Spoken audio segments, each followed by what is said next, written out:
Hello दोस्तों, PW only IAS के इस यूट्यूब चैनल पर आप सबका स्वागत है। जैसा कि आप सबको पता है कि हम लोग इस वक्त एनसीईआरटी की सीरीज को कंप्लीट कर रहे हैं और आज इस सीरीज में हम लोग पढ़ेंगे क्लास 9 के चैप्टर 7 को, यानी चैप्टर 7वां होगा और नाम है टॉपिक का गति। यानी उस चैप्टर के अंदर गति को डिस्कस किया जाएगा। ये फिजिक्स का चैप्टर है, यानी भौतिक विज्ञान का ये चैप्टर है और इसमें बहुत सारी आसान भाषा में बहुत सारी ऐसी बातें हैं जो गति के बारे में बताई गई हैं, उसको मैं यहाँ पर समझाने का प्रयास करूंगा। और जो आपके साइंस यानी कि विज्ञान और साइंस एंड टेक्नोलॉजी यानी विज्ञान और प्रौद्योगिकी दोनों में आपके काम आएगी। तो बहुत इंपॉर्टेंट चैप्टर है, उसको हम लोग डिस्कस करेंगे। आगे बढ़ने से पहले ये मेरा टेलीग्राम चैनल का बारकोड है, इसे आप स्कैन कर लीजिए और टेलीग्राम चैनल से मेरे जुड़ जाइए, जिसमें मैं बहुत सारे आपसे इंपॉर्टेंट यूपीएससी के एग्जाम से रिलेटेड जो भी कंटेंट हैं, जो भी मटेरियल है, उसको शेयर करता हूं। साथ ही साथ इसके डिस्कशन ग्रुप के साथ जुड़कर आप किसी भी तरीके के मुझसे सवाल पूछ सकते हैं। कोशिश करता हूं मैं पर्सनली उसमें आपको जवाब देने का, तो इसे जरूर ज्वाइन कर लीजिए। अब बात करते हैं हम लोग चैप्टर गति के बारे में। अध्याय 7 है ये, और गति इसे इंग्लिश में मोशन कहते हैं। तो सबसे पहले इस चैप्टर में आपको समझाया है एनसीईआरटी ने कि गति में निर्देश बिंदु क्या होता है। तो निर्देश बिंदु, मैं सिंपल भाषा में अगर बात करूं कि निर्देश बिंदु क्या होता है, तो आप ये समझिए कि जैसे आप किसी जगह पर रहते हैं, मान लीजिए किसी गांव में आप रहते हैं और गांव में एक स्कूल है, ठीक है। अब कोई बाहर से आता है और गांव में पहुंचता है, तो आप बताएंगे कि देखिए एक वहां पर आपको स्कूल मिलेगा, किसी से पूछ लीजिए, वहां पर स्कूल मिलेगा। और उस स्कूल पर पहुंचकर आप दाईं तरफ या बाईं तरफ, ठीक है, आप या उत्तर दिशा में, उस स्कूल के उत्तर दिशा में या पश्चिम दिशा में या दक्षिण दिशा में आप 200 मीटर की दूरी चलेंगे तो आप मेरे घर पर पहुंच जाएंगे। ऐसा अक्सर आप लोग कहते हुए दिखते होंगे या कोई आपके घर में बताता हुआ दिखता होगा, देखो भैया वो स्कूल पे पहुंच जाना, फिर वहां से बाएं मुड़ जाना या उत्तर दिशा में मुड़ जाना, तो हम वहां पर वहां से 200 मीटर चलोगे तो वहां पर मेरा घर मिल जाएगा, वहां पर मैं तुम्हारा इंतजार कर रहा हूं। तो ये अक्सर आपने सुना होगा। तो वो जो स्कूल है जहां से आपको निर्देश दिया जा रहा है कि आप वहां पर पहुंचिए और फिर वहां से इतनी दूरी पर चलेंगे तो मेरा घर पहुंच जाएगा, तो वो जो रेफरेंस पॉइंट है, यानी वो जो जहां जो वो स्कूल है, वही स्कूल क्या कहलाता है? निर्देश बिंदु कहलाता है। यानी कि वहीं से क्या है, आप अपने घर की डायरेक्शन बताते हो, या उसी निर्देश बिंदु से आप उस गांव में किसी भी चीज को बताते हो। मान लीजिए किसी ने आपसे पूछ लिया कि आप उस स्कूल तक मैं पहुंच चुका हूं, तो फलाने का घर कहां पर है, तो आप बताएंगे अच्छा उसके इधर चले जाना, तो उनका घर मिल जाएगा। तो मतलब यह हुआ कि उस गांव में वो स्कूल क्या हो गया? निर्देश बिंदु हो गया, जहां पर पहुंचकर आप बाईं दिशा में, दाईं दिशा में, उत्तर दिशा में, दक्षिण दिशा में घूमकर कहीं पर भी पहुंच सकते हैं। वहां किसी को भी आप किसी जगह को बता सकते हैं, ठीक है, कि वो जगह उस स्कूल से इतने मीटर की दूरी पर मौजूद है, या समझ रहे हैं? तो मतलब ये है कि ये सारी किसी, तो ये जो चीज होती है इसे ही निर्देश बिंदु कहा जाता है। होप की ये बात आपको समझ में आ रही होगी। तो वही चीज यहां पर कही गई है कि हम किसी वस्तु की स्थिति को एक निर्देश बिंदु द्वारा निर्धारित कर व्यक्त करते हैं। अब इसके लिए इन्होंने जो एग्जाम्पल दिया है कि माना किसी गांव में एक स्कूल रेलवे स्टेशन से 2 किलोमीटर उत्तर दिशा में है, हमने स्कूल की स्थिति को रेलवे स्टेशन के सापेक्ष निर्धारित किया, मतलब रेलवे स्टेशन के सापेक्ष निर्धारित किया। तो इस उदाहरण में रेलवे स्टेशन क्या हो गया? निर्देश बिंदु हो गया। क्या हो गया? निर्देश बिंदु हो गया। तो हमने कहा ना कि वो रेलवे स्टेशन से इतने किलोमीटर इधर है, तो इसका मतलब रेलवे स्टेशन क्या हुआ? निर्देश बिंदु हुआ, जहां पर पहुंचकर आप इतनी किलोमीटर की दूरी तय करके आप उस स्कूल तक पहुंच सकते थे। तो बात यहां पर आपको, मुझे लगता है, बिल्कुल स्पष्ट हो गई होगी। तो ये जो निर्देश बिंदु होता है, अपने आवश्यकता अनुसार आप कभी भी उसको अपने आवश्यकता अनुसार और साथ ही साथ अपनी सहूलत के हिसाब से आप निर्देश बिंदु आप निर्धारित कर सकते हैं, ठीक है।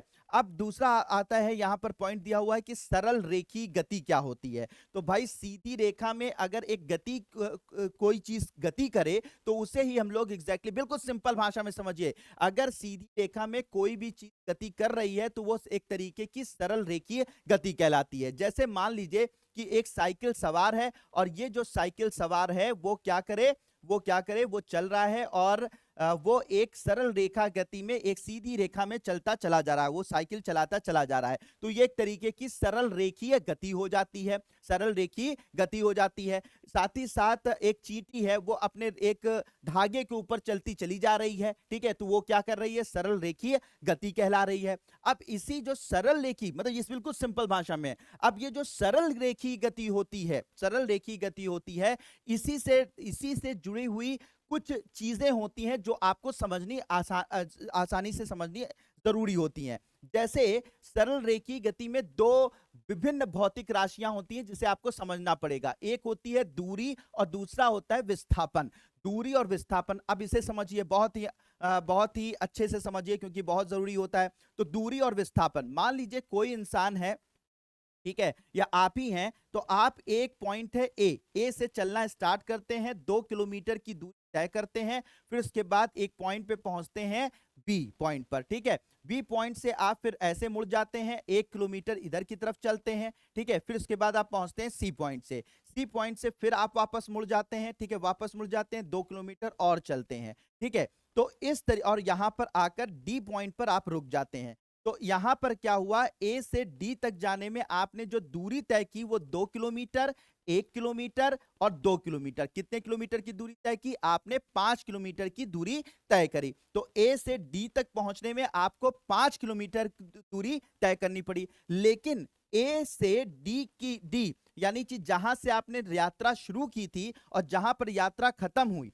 ठीक है, इससे जो ये दूरी होती है, यानी कि प्रारंभिक बिंदु से लेकर अंतिम बिंदु तक की जो दूरी होती है, ये आपका विस्थापन कहलाता है। तो दूरी तो ये हुई ए से डी तक जितनी आपने दूरी तय की, यानी ए से डी तक पहुंचने में जो यात्रा आपने की, जितने किलोमीटर की यात्रा आपने की, वो आपकी क्या हो गई, दूरी, इतनी दूरी आपने तय की, यानी 5 किलोमीटर की दूरी तय की। लेकिन आपके प्रारंभिक बिंदु से, ठीक है, अंतिम बिंदु तक जो दूरी होती है उसे हम लोग क्या बोलते हैं, विस्थापन कहते हैं, विस्थापन कहते हैं। तो ऐसी कंडीशन में अगर देखा जाए तो इधर 1 किलोमीटर तो इधर 1 किलोमीटर, यानी कि ये लगभग 1 किलोमीटर की दूरी होगी। तो इसका मतलब क्या हुआ कि इस इंसान ने या जो भी चल रहा है वो ए से डी तक पहुंचने में 5 किलोमीटर की दूरी तय की, लेकिन उसका ए बिंदु से डी बिंदु तक का जो विस्थापन हुआ है, यानी वो सुबह से जब चला था और शाम को जहां पर पहुंचा है, वहां से उसका विस्थापन सिर्फ मात्र कितने किलोमीटर का हो गया, 1 किलोमीटर का हो गया। तो ये दूरी होती है, और साथ ही साथ प्रारंभिक बिंदु से अंतिम बिंदु तक की जो दूरी होती है, यानी जहां से हमने स्टार्ट किया था और जहां पर हम रुके हैं, उस तक की जो दूरी होती है उसे हम लोग क्या बोलते हैं, विस्थापन कहते हैं। तो इसमें बात आपको बिल्कुल स्पष्ट हो गई होगी कि दूरी क्या होती है और विस्थापन क्या होता है, ठीक है। तो विस्थापन अलग चीज होती है, दूरी अलग चीज होती है। मान लीजिए एक मैं एग्जांपल और दे देता हूं कि यही इंसान इस डी बिंदु से चलकर फिर वापस ए बिंदु पर पहुंच जाता, तो ऐसी कंडीशन में 1 किलोमीटर और चल लेता, तो ये 3 2 5 और 6 किलोमीटर, यानी कुल दूरी इसने तय की होती 6 किलोमीटर की। लेकिन इसका विस्थापन कितना हो जाता, क्योंकि इसका प्रारंभिक बिंदु यही है और अंतिम बिंदु भी यही हो गया, तो इसका विस्थापन लगभग 0 हो जाता। अपने घर से निकला, दिन भर यात्रा की और वापस अपने घर पर आ गया, तो विस्थापन क्या हो गया, 0 हो गया, यानी विस्थापन कुछ नहीं हुआ, ठीक है, विस्थापन किसी भी तरीके का कुछ नहीं हुआ। यहां पर पहुंचा तो 1 किलोमीटर का विस्थापन हुआ, तो बात बिल्कुल स्पष्ट हो गई होगी। तो दूरी आप कितनी भी चल ले, लेकिन विस्थापन हो सकता है, विस्थापन अलग होता है और दूरी अलग होती है, ठीक है। विस्थापन जो है वो हो सकता है कि आप बहुत लंबी दूरी तय करके आए लेकिन विस्थापन 0 हो जाए, ठीक है। तो बात मुझे लगता है बिल्कुल स्पष्ट हो गई होगी।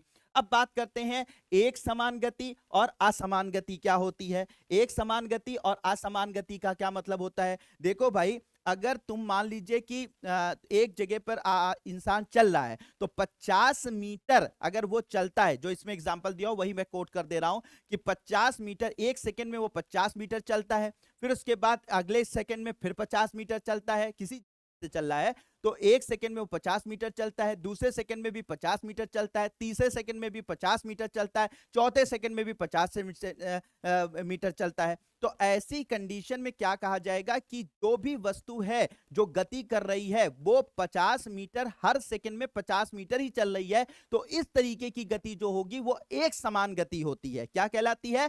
एक समान गति कहलाती है। लेकिन ऐसा अगर हम लोग अपने आसपास देखें तो ये संभव होता नहीं है। अक्सर में हम देखें, अपने आसपास चीजें देखते हैं तो आप देखते होंगे कि कोई चीज, मान लीजिए आप एक कार लेकर जा रहे हैं, तो कार कभी आपको 25 किलोमीटर प्रति घंटे की रफ्तार से चल रही होगी, तो अगले सेकंड में ज्यादा भीड़ आ गई तो 10 किलोमीटर प्रति घंटे की रफ्तार भी हो जाती है। कभी हाईवे पे चली गई तो 70 किलोमीटर प्रति घंटे की रफ्तार भी हो जाती है। तो मतलब ये होता है कि असल में एक समान गति जो है वो करना हमारे लोकल, हमारे जो हम आसपास जो देखते हैं वहां पे पॉसिबल नहीं होता है। तो ऐसी गति जिसमें लगातार समय के साथ जो है वो गति क्या होती है, बदलती रहती है, बदलती रहती है, बदलती रहती है। तो इस तरीके की गति क्या कहलाती है? असमान गति कहलाती है। तो ये बात आपको समझ में आ गई होगी। तो वही इन्होंने यहां पर कहा है कि माना पहले 1 सेकंड में या 50 मीटर, दूसरे सेकंड में 50 मीटर, तीसरे सेकंड में 50, वही जो मैंने आपको बताया दूरी तय। इस स्थिति में वस्तु प्रत्येक सेकंड में 50 मीटर की दूरी तय करती है। क्योंकि वस्तु समान समयांतराल में समान दूरी तय करती है तो उसकी गति को एक समान गति कहते हैं। अब इस तरह से देखा जाए तो हम दैनिक जीवन में कई बार देखते हैं कि वस्तुओं के द्वारा समान समयांतराल में असमान दूरी तय की जाती है। उदाहरण के लिए भीड़ वाली सड़क पर जा रही कार या पार्क में दौड़ रहा एक व्यक्ति, ये असमान गति के कुछ उदाहरण है। तो ज्यादातर हम अपने आसपास क्या देखते हैं असमान गति देखते हैं। ठीक है, मैं आपको एनसीईआरटी की लाइंस इस वजह से अंडरलाइन कर देता हूं समझाने के बाद, क्योंकि आपको समझ में आए कि हम लोग बिल्कुल एनसीईआरटी की लाइन टू लाइन जो भी आपके काम की चीजें हैं वो बिल्कुल लाइन टू लाइन यहां पर एनसीईआरटी से उठाकर आपको बता रहे हैं, क्योंकि यही हमारा पर्पस है कि एनसीईआरटी लाइन टू लाइन आपकी तैयार हो जाए। ठीक है, अब बात होती है कि गति की दर का मापन। तो जो ये वस्तुएं जो है गति करती हैं, कोई भी चीज अगर गति कर रही है तो उसका मापन कैसे किया जाता है, उसको मापा कैसे जाता है? हाँ, तो मापा कैसे जाता है? तो मापने के लिए जो एक मात्रक होता है, एक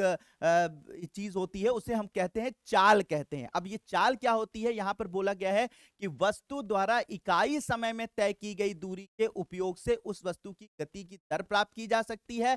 इस राशि को चाल कहा जाता है। इस राशि को क्या कहा जाता है? चाल कहा जाता है। मतलब जितनी दूरी तय कर दी प्रति सेकंड, मान लीजिए कि प्रति सेकंड मैंने 100 मीटर की दूरी तय की, तो ये मेरी क्या कहलाएगी? चाल कहलाएगी। यानी प्रत्येक समय पर प्रत्येक एक यूनिट टाइम के अंदर अगर हम जितनी दूरी तय कर ले रहे हैं उसे ही हम क्या बोलते हैं? चाल कहते हैं। तो गति का जो मापन किया जाता है वो किससे किया जाता है? चाल से किया जाता है। और चाल का जो मात्रक होता है वो मीटर प्रति सेकंड होता है। मीटर प्रति सेकंड होता है। मतलब मान लीजिए कोई चीज चल रही है, कोई वस्तु चल रही है, तो वो 50 मीटर चल रही है 1 सेकंड के अंदर, तो वो हो जाएगा 50 मीटर प्रति सेकंड की दर से चल रही, तो उसकी चाल क्या हो जाएगा? 50 मीटर प्रति सेकंड हो जाएगा। कभी कभी ये जो मात्रक होता है वो सेंटीमीटर प्रति सेकंड से भी दर्शाया जाता है। ठीक है, चाल का अन्य मात्रक क्या होता है?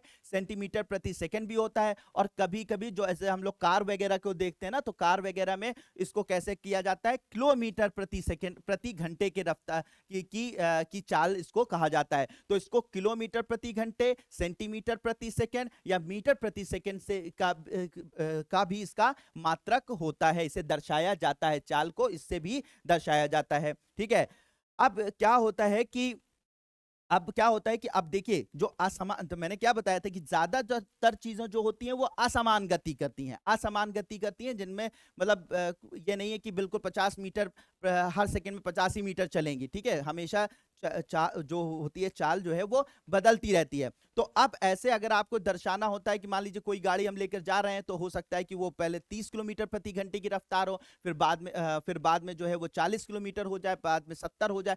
तो अब क्या करते हैं कि अगर औसत चाल, तो फिर क्या होता है, कैसे पता चलेगा कि हम इस चाल से हम यहाँ पर पहुंचे? यहाँ से निकले, दिल्ली से निकले, मान लीजिए कि हम लोग हरियाणा तक जा रहे हैं, हरियाणा के किसी शहर तक जा रहे हैं, वहां से 100 किलोमीटर की दूरी है, तो हमने तय की, तो जरूरी थोड़ी ना कि हम 1 घंटे मान लीजिए कि 70 किलोमीटर की दूरी हमने तय कर ली, तो अब जरूरी नहीं है कि आप लगातार जो है 70 किलोमीटर प्रति घंटे की रफ्तार से ही चल के आ रहे हैं ना, तो ये आपका नहीं होता। 70 के आप, क्योंकि 1 घंटे में कभी 40 भी चले होंगे, कभी 100 भी गए होंगे, कभी 50 भी चले होंगे, तो आपकी जो आप 70 किलोमीटर 1 घंटे में पहुंच गए, तो बता दिया गया कि भैया आप 70 किलोमीटर प्रति घंटे की रफ्तार की चाल से हमारे पास पहुंचे हैं, ये तो बता गया। लेकिन ये क्या होगा, औसत होगा, औसत होगा। ये नहीं होगा कि एक समान चाल नहीं चल रही, कि लगातार जो गाड़ी है वो 70 किलोमीटर से ही चलती रही, 70 किलोमीटर प्रति घंटे की चाल से ही चलती रही, ऐसा नहीं होगा। कभी 40 भी होगा, कभी 70 भी होगा, कभी 100 भी होगा। लेकिन फिर फाइनली जब आप 1 घंटे में 70 किलोमीटर की यात्रा पूरी कर लेंगे, तो यह कहा जाएगा कि आपने औसतन जो है वो 70 किलोमीटर प्रति घंटे की रफ्तार से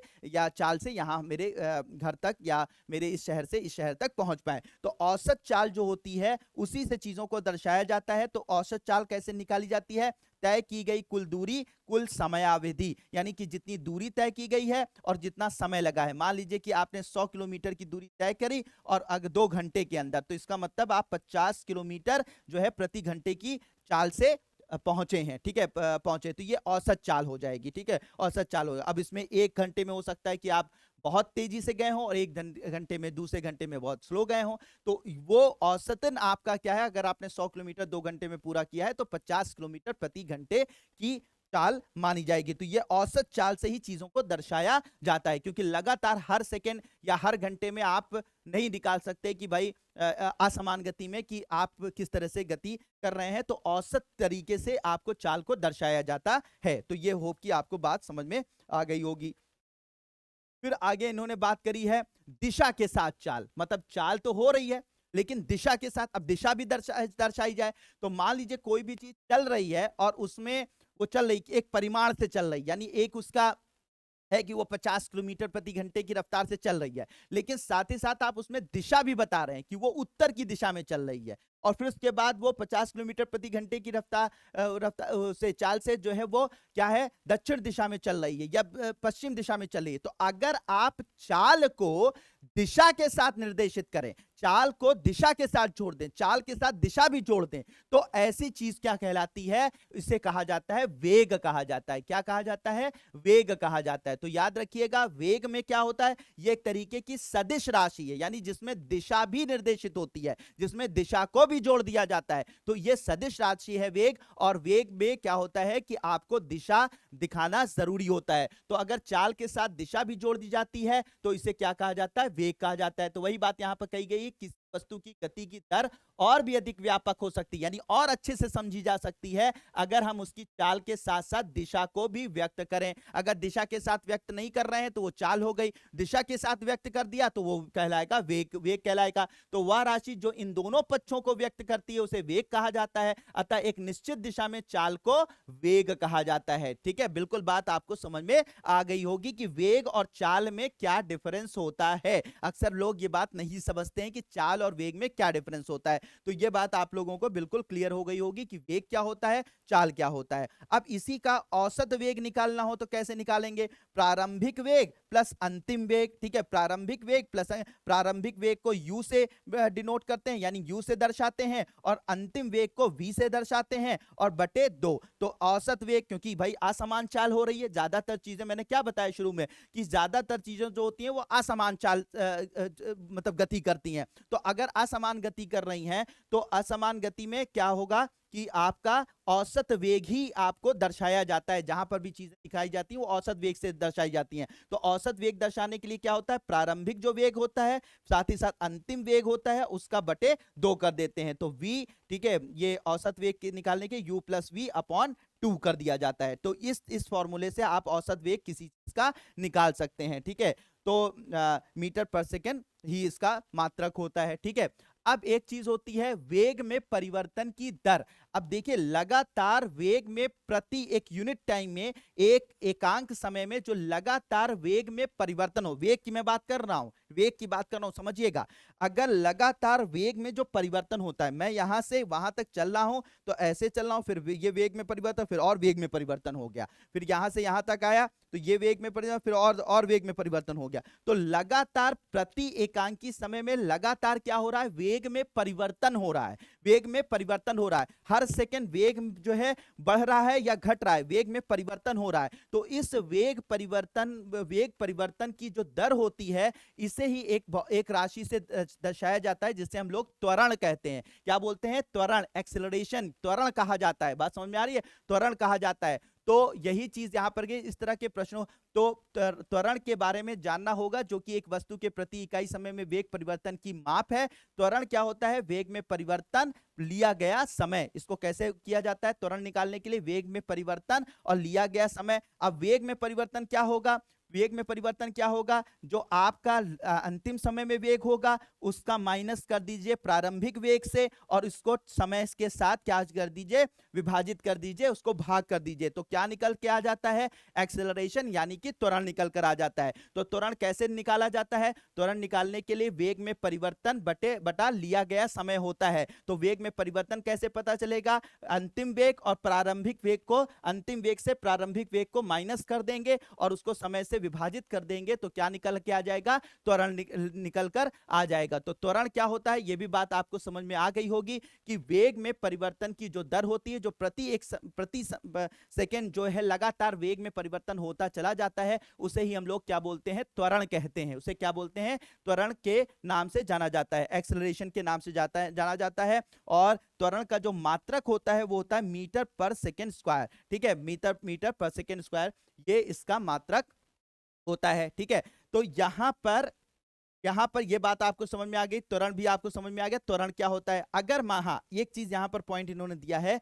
इस प्रकार गति की त्वरित गति कहा जाता है। अगर लगातार वेग में परिवर्तन हो रहा है तो ऐसी गति को क्या कहा जाएगा, त्वरित गति कहा जाएगा। और यदि त्वरण वेग की दिशा में है, वेग की दिशा में है, यानी कि लगातार जो है त्वरण जो है वो पॉजिटिव हो रहा है, यानी कि लगातार उसमें मतलब बढ़त हो रही है, तो वेग की दिशा में है तो इसे धनात्मक लिया जाता है। तथा यदि यह वेग के विपरीत दिशा में है, यानी कि ये जो त्वरण है वेग की विपरीत दिशा में है, यानी उसके निगेटिव चल रहा है, तो इसे ऋणात्मक लिया जा रहा है, यानी वो धीमा हो रहा है तो वो ऋणात्मक लिया जाता है। ठीक है, तो त्वरण जो है वो धनात्मक और ऋणात्मक लिया जा सकता है। ठीक है, अब आता है गति के समीकरण। गति के समीकरण मतलब ये जो समीकरण है, ये जो आपको ये समीकरण दिए गए हैं, इसी से आप गति का कोई भी आंकिक प्रश्न, जिसे हम लोग न्यूमेरिकल्स कहते हैं, उसे निकाला जा सकता है। ये उसकी क्या है, समीकरण है, उन्हीं से निकाला जा सकता है। लेकिन क्योंकि आपके यूपीएससी एग्जाम में कहीं पर भी आंकिक प्रश्न या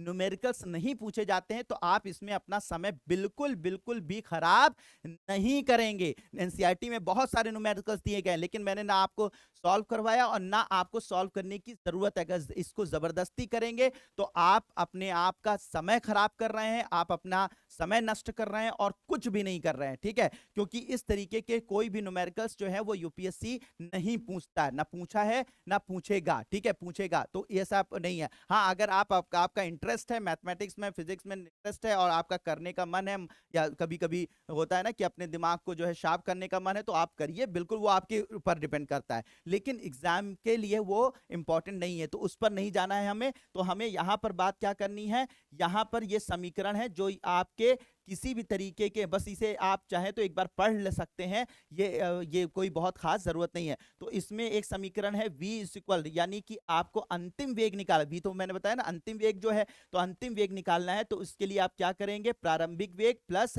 ए मतलब एक्सेलरेशन हो गया, टी का मतलब टाइम हो गया, इस तरीके से निकाल सकते हैं। एस का मतलब तय की गई दूरी होता है, इसको प्रारंभिक वेग टी टाइम और हाफ एटी स्क्वायर से निकाला जा सकता है। ठीक है, 2as, ठीक है, 2as को कैसे निकाला जाता है, v square minus you square से निकाला जा सकता है। तो ये इसके गति के समीकरण है, जिसको सिर्फ आपको एक बार पढ़ लेना है, एक बार देख लेना है। इसके अलावा इस पर बहुत ज्यादा माथा पच्ची करके अपना समय नहीं खराब करना है। ठीक है, तो नहीं खराब करना है, तो बस इसे आप एक बार अच्छे से देख लीजिएगा। ठीक है, अब आगे बात करते हैं। तो एक समान वृत्तीय गति की बात यहाँ पर की जा रही है, एक समान वृत्तीय गति पर बात की जा रही है। तो देखिए चीजें जो है जब एक तरफ चल रही हैं, एक समान वेग से चल रही हैं, तो यहाँ से यहाँ जाती हैं, यहाँ से यहाँ जाती हैं, यहाँ से यहाँ जाती हैं, या फिर इस तरीके से जाती हैं, षटकोणीय पथ अपनाती हैं, अष्टकोणीय पथ अपनाती हैं, या वृत्तीय पथ अपनाती हैं। तो जहां जहां पर आप जो है टर्न होंगे, वहां वहां पर जब आप टर्न करेंगे तो आपको अपनी जो गति होगी उसको लगातार जो है उसमें बदलाव करना होगा। ठीक है, उसमें क्या होगा कि उसमें लगातार गति की दिशा या दशा दोनों बदलनी पड़ेगी। ठीक है, यहां पर हुए फिर यहां पर आपको तुरंत बदलनी पड़ेगी। तो हमेशा याद रखिएगा कि अगर कोई चीज, क्योंकि यहां पर एक समान वृत्तीय गति के बारे में बात की जा रही है, तो लगातार जैसे आप यहां पर घूम रहे हैं, किस कोई चीज मान लीजिए आप दौड़ रहे हैं, किसी ऐसे वृत्तीय पथ पर लगातार दौड़ रहे हैं, तो जैसे जैसे आप दौड़ते हैं हर समय लगातार आप अपनी जो कह सकते हैं ना कि जो अपनी जो गति होती है, उस जो चाल होती है, ठीक है, उसमें क्या होता है, परिवर्तन आपको करते रहना पड़ेगा। तो वही चीज यहाँ पर बताई गई, जब कोई वस्तु वेग में परिवर्तन होता है तब हम कहते हैं कि वह वस्तु त्वरित हो रही है। वेग में वह परिवर्तन वेग के परिमाण या गति की दिशा या दोनों के कारण हो सकता है। क्या आप एक उदाहरण के बारे में समझ सकते हैं? इसको आगे और अच्छे से समझाया गया है। तो यहां पर कहा गया है कि अगर कोई एथलीट है या हम हैं, दौड़ रहे हैं एक वृत्तीय पथ पर, जो पीछे लिखा हुआ, पर नियत परिमाण वाले वेग के साथ दौड़ता है, तो उसके वेग में परिवर्तन केवल गति की दिशा में परिवर्तन के कारण होता है। मतलब कोई भी चीज अगर ऐसे घूम रही है तो लगातार वो घूमते हुए अपनी दिशा में परिवर्तन करती चली जा रही है। दिशा में परिवर्तन, देखिए इधर की तरफ घूम रही है तो इस तरफ दिशा इस तरफ थी, लेकिन दिशा इस तरफ थी, लेकिन ऐसे घूम रही है तो दिशा कुछ इस तरह से हो जाएगी, इधर घूम रही है तो दिशा इस तरह हो जाएगी, फिर इधर अगर ऐसे घूम रही है, अगर वृत्तीय पथ पर गति कर रहा है तो दिशा इस तरह हो जाएगी, इस तरह से करिए तो दिशा इधर हो जाएगी, दिशा इधर हो जाएगी, दिशा इधर हो जाएगी। तो लगातार अगर कोई चीज वृत्तीय पथ पर घूम रही है तो लगातार उसके दिशा में भी परिवर्तन हो रहा है, हर सेकंड समझ लीजिए कि उसकी वृत्तीय पथ पर परिवर्तन हो रहा है। ठीक है, तो इसलिए वृत्तीय पथ पर दौड़ता हुआ एक एथलीट त्वरित गति का उदाहरण। और अगर लगातार दिशा में बदलाव हो रहा है, ठीक है, दिशा में बदलाव हो रहा है, तो ऐसे, ठीक है, ऐसे तो इसे हम लोग एक तरीके से त्वरित गति कह रहे हैं, क्योंकि लगातार दिशा में परिवर्तन हो रहा है। तो इस तरीके की जो मतलब गति होती है वो क्या कहलाती है? त्वरित गति कहलाती है। तो अगर एक एथलीट एक वृत्तीय पथ पर नियत परिमाण वाले वेग के साथ दौड़ता है, यानी कि नियत परिमाण वाले वेग के साथ दौड़ता है, तो उसके वेग में परिवर्तन केवल गति की दिशा में परिवर्तन के कारण होता है। मतलब अगर वो नियत परिमाण से दौड़ रहा है तो उसके वेग में जो परिवर्तन हो रहा है वो इसलिए नहीं हो रहा है कि वो अपनी चाल, बल्कि वो जब दिशा बदलता है, चाहे ऐसे घूमे, इस तरह से घूमे, इस तरह से घूमे, इस तरह से, तो जब वो अपनी दिशा बदल रहा है तो उसकी वजह से उसके वेग में परिवर्तन देखा जाता है। परिमाण तो वेग का नियत मतलब परिमाण जो वृत्तीय पथ पर जो नियत परिमाण वाला वेग है, लेकिन उसका वेग जो परिवर्तित हो रहा है वो जब दिशा बदल रहा है तो उसकी वजह से हो रहा है। जब ये दिशा बदल रहा है, भाई सीधी सी बात, आप दौड़ते रहो, जब ऐसे मुड़ोगे, ऐसे मुड़ने लगोगे किसी वृत्तीय पथ पर, तो लगातार जब आप मुड़ रहे होगे तो आपको अपने वेग में लगातार परिवर्तन करना पड़ेगा।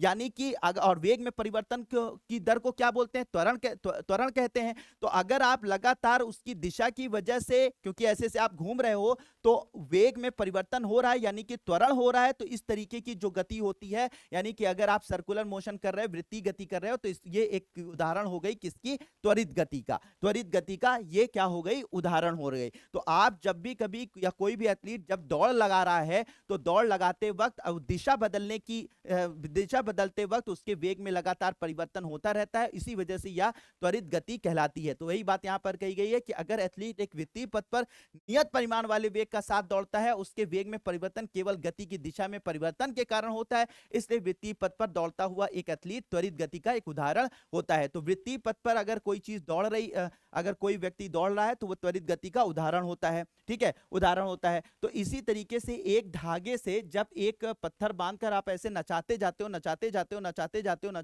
हो और एक बार की छोड़ देते हो, तो आप देखिए जिधर उसकी दिशा उस वक्त रहती है उसी दिशा में वो सरल रेखी गति करने लगता है, यानी उधर की तरफ चला जाता है। यानी लगातार अगर ऐसे घुमाते हो इधर छोड़ दोगे तो इधर चला जाएगा, इधर छोड़ दोगे इधर चला जाएगा और सीधी रेखा में चला जाएगा। इसका मतलब उस वक्त उसकी जो गति थी और दिशा जो थी वो इधर की तरफ थी। अगर इधर छोड़ोगे इधर की तरफ चली जाएगी, ऐसा नहीं ऐसे घूम के इधर की तरफ जाएगी, ठीक है, उधरी की तरफ। तो जिस दिशा में उसके उस वक्त पत्थर होगा छोड़ते वक्त वो उसी दिशा की तरफ चला जाएगा, ठीक है।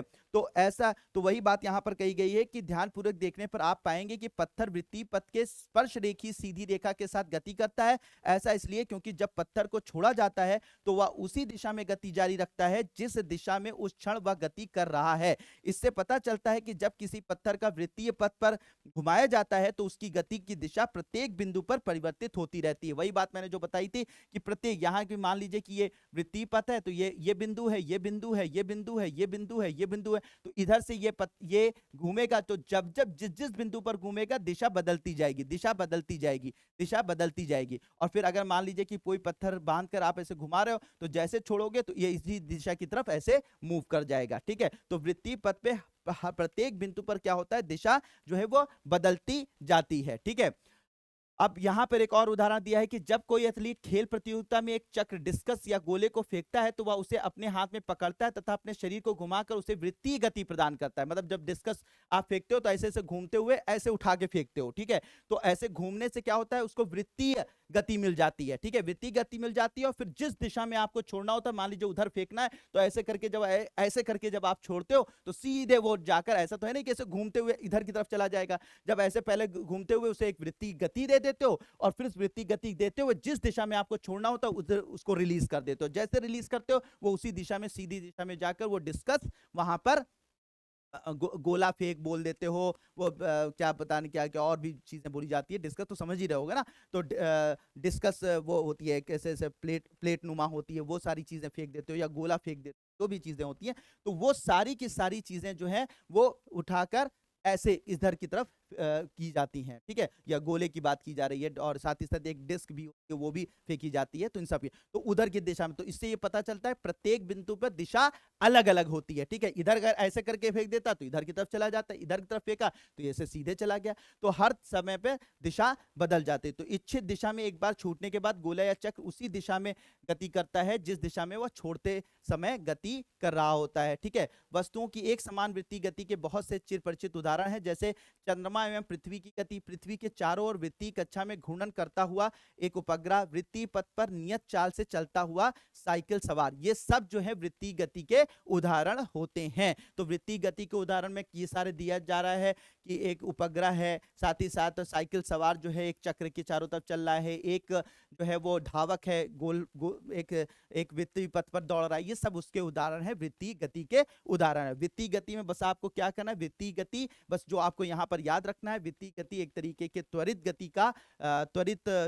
त्वरित गति का एक क्या है, उदाहरण है। ये बात आपको ध्यान रखनी है। और साथ ही साथ प्रत्येक बिंदु पर उसकी दिशा बदलती रहती है। तो ये वृत्तीय पथ पर दौड़ता हुआ एक एथलीट त्वरित गति का एक उदाहरण है। तो ये सारी की सारी चीजें इस चैप्टर के अंदर इंपॉर्टेंट हैं, जिसको मैंने यहाँ पर डिस्कस किया। होप कि ये चैप्टर आप लोगों को अच्छे से समझ में आएगा। ये देखिए, इससे डायरेक्ट क्वेश्चंस आपके यहाँ नहीं आते हैं, लेकिन ये आपके बेस को बना देता है, जिससे कि आपको आगे के आने वाले जो भी विज्ञान के जो सवाल होते हैं उनमें उसको समझने में या विज्ञान के कॉन्सेप्ट को समझने में आपको आसानी होती है। होप कि ये चीजें आपको समझ में आई होंगी।